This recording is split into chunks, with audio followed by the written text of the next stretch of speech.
For example 3, we've left Yana behind. We're not grocery shopping anymore. So, one more example. This one's just straight. Find the value. We're just going to multiply this time. So, again, let's look at the numbers and see which one we want to put on top. As always, I prefer to put the shorter number on the bottom. In this case, the shorter number is 3/10. 16 thousandths can go on top. Now, I cannot get rid of any zeros in this one because there are no zeros behind the decimal point at the end. If there was a 0 back here behind the 3, I could get rid of it, but I can't because it's in front of it. I cannot get rid of this 0 here. That's a very important 0. It's what makes this 16 thousandths instead of 16 hundredths. If I make it 16 thousandths, I dramatically change the value of this decimal. So do not get rid of zeros between the decimal and the numbers. So let's go ahead and line this up. I said I was going to put this on the bottom, so let's put this on the top. 0.16 thousandths, and on the bottom, again, I am not lining up the decimal point here. I do not need to line up the decimal point. What I need to have is that invisible barrier here on the right. This invisible barrier, nothing goes past this. Okay? Nothing will go past that the entire time, and that's the way it should be. Invisible barrier to the right, push your decimals all the way up against it, but do not line up your decimal points. Now, let's go ahead and multiply. Let's use 3. 3 times 6, 18. 3 times 1, 3 plus 1 is 4.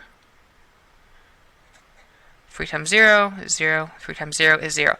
Now, I did this over here for a reason. You can't just say, no, I don't want to do those over there. Can't do that. So, now, here's the thing. I don't necessarily need to do this over here. If I did this over here, again, like I had last time, I'm just going to have 0 times 6, 0 times 1, 0 times 0, 0 times 0, and then I could add it up. I'm not going to do that anymore, okay? So, the answer, the product that I got was 0.0048. Now, how many decimal places do I need? Where's my decimal going to go in here? It kind of would make sense if it went here because I've got those superfluous zeros in the beginning, but that's not where it goes. So let's count how many decimal places we have up here. So we have 1, 2, 3 on top and 1 on the bottom. So that's 4 in total, which means starting from the right, I'm going to go 1, 2, 3, 4. All of these numbers are past the decimal point, and I'm going to put a 0 in front of it because that's the officially correct thing to do. Have 0.01s and all of these decimals. And this gives us, I believe, was it 48 10,000ths? We haven't dealt much with 10,000ths yet, but they exist, promise. That's why these two zeros are so important, because 48 10,000ths is incredibly different from 48 thousandths, which would be 0.048, or 4800, which would be 0.48.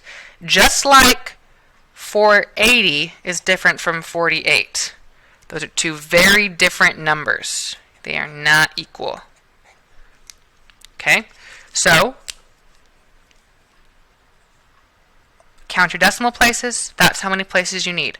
If you stopped here and didn't do the two zeros, like you said, oh, well, I'm just going to get zeros here, I'm not going to do that, that's fine. You can do that as well. Here's what would happen then. You'd end up with this over here. You'd end up with 48.